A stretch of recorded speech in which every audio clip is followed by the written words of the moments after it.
జయశంకర్ భూపాల్పల్లి జిల్లా మహదేవ్పూర్ మండల కేంద్రంలో రాష్ట్ర ఐటీ పరిశ్రమల శాఖ మంత్రి దుద్దిల శ్రీధర్ బాబు సోమవారం పర్యటించి ఎంపీడీఓ కార్యాలయ భవనం, దసలిపట్టు, చేనేత గదులు, షెడ్లను ప్రారంభించి అంగన్వాడీ భవనం, ప్రభుత్వ పాఠశాల కాంపౌండ్ వాల్ మొదలు అభివృద్ధి పనులకు శంకుస్థాపన చేశారు. భూపాల్పల్లి జిల్లా మహదేవ్పూర్ మండల కేంద్రంలో పర్యటించిన రాష్ట్ర ఐటీ పరిశ్రమల శాఖ మంత్రి దుద్దిల శ్రీధర్ బాబు మహదేవ్పూర్ మండల కేంద్రంలో 1,20,00,000 రూపాయల నిధులతో నిర్మించిన ఎంపీడీఓ భవనాన్ని, 20 లక్షల నిధులతో నిర్మించిన దసలిపట్టు, చేనేత గదులు, షెడ్లను జిల్లా కలెక్టర్ భవేష్ మిశ్రా స్థానిక ప్రజాప్రతినిధులతో కలిసి ప్రారంభించారు. గ్రామంలో 16 లక్షలతో నిర్మించే అంగన్వాడీ భవనాన్ని, 23 లక్షలతో నిర్మించే కేజీబీవీ కాంపౌండ్ వాల్, 24 లక్షలతో నిర్మించే సిడిపిఓ మీటింగ్ హాల్ కు సీసీ రోడ్ల నిర్మాణానికి మంత్రి శంకుస్థాపన చేశారు.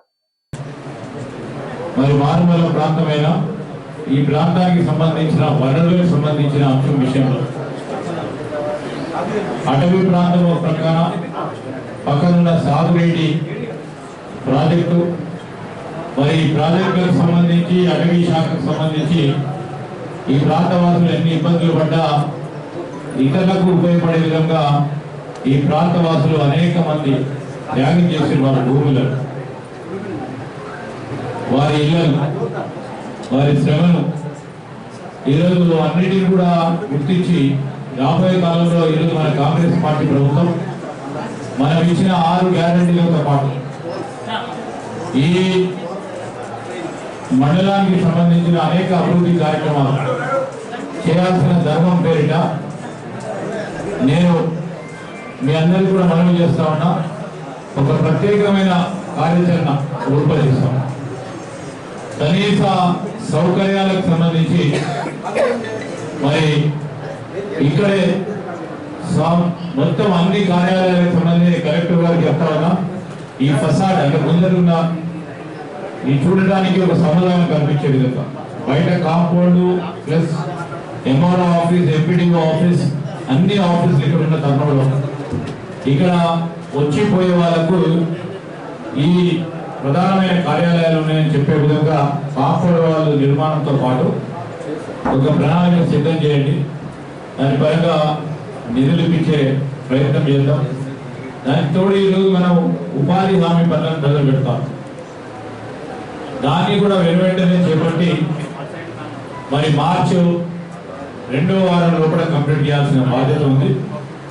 తొందరలోనే దాదాపు ఈ మండలానికి 5 కోట్ల రూపాయలు, మొత్తం ఈ 4 మండలాలకి 5 కోట్ల రూపాయల వరకు ఉపాధి హామీ పనులను ఎంపిక చేయాలని మేము అధికారులకు సూచించడం జరిగింది. దానికి తోడు ఈరోజు ముందు కూడా ఏదైనా నిధులు వస్తే నిష్పత్తి ప్రకారం, అవసరం ఉన్న ప్రకారం చేసే ప్రయత్నంలో ముందుకెళ్తాం. ఈరోజు మేము 6 గ్యారెంటీలకు సంబంధించి నిరంతరం ఇప్పటికే 2 గ్యారెంటీలను మనం అమలు చేస్తా ఉన్నాం. 8వ తారీఖు నాడు మరి రాష్ట్ర ప్రభుత్వం గవర్నర్ గారు, ముఖ్యమంత్రి గారు మరో 2 గ్యారెంటీలను అమలు చేయడానికి వారు కూడా మరి ఆ రోజు చెప్పడం జరుగుతుంది. అందుకోసం ప్రతిపక్షాలకు సంబంధించి వారు ఇబ్బంది పడక్కర్లేదు.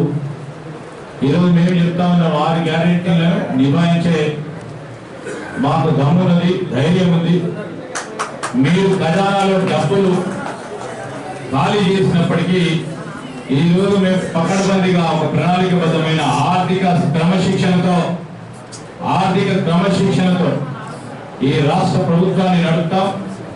6 గ్యారెంటీలతో పాటు మేనిఫెస్టోలో పెట్టిన ప్రతి ఒక్క అంశాన్ని కూడా ప్రజలకు ఉపయోగ విధంగా ప్రజా పరిపాలన చేస్తాం, ప్రజా పాలన తీసుకొస్తామని నేను మనవి చేస్తూ, ఈరోజు కలెక్టర్ గారు ఉన్నారు, సిఇఓ గారు ఉన్నారు, డిఓ గారు ఉన్నారు, డిపిఓ గారు ఉన్నారు, అందరికీ కూడా మేము మనవి చేస్తాం.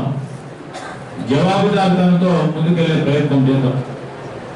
ఎక్కడ కూడా సామాన్య ప్రజానికానికి వారు పెట్టుకున్న దరఖాస్తుకు సంబంధించి 10 సార్లు తిరగకుండా జవాబుదారితనంతో ఈ పని అవుతుందా, ఈ పని కాదా, నిబంధనలకు మించుందా, నిబంధనలు లోపడున్నాయా, ఎన్ని రోజుల్లో చేయాల్సిన ధర్మమానమైందని ఆ సామాన్య సోదరుడికి, సోదరుడికి 10 సార్లు ఎంపీడీఓ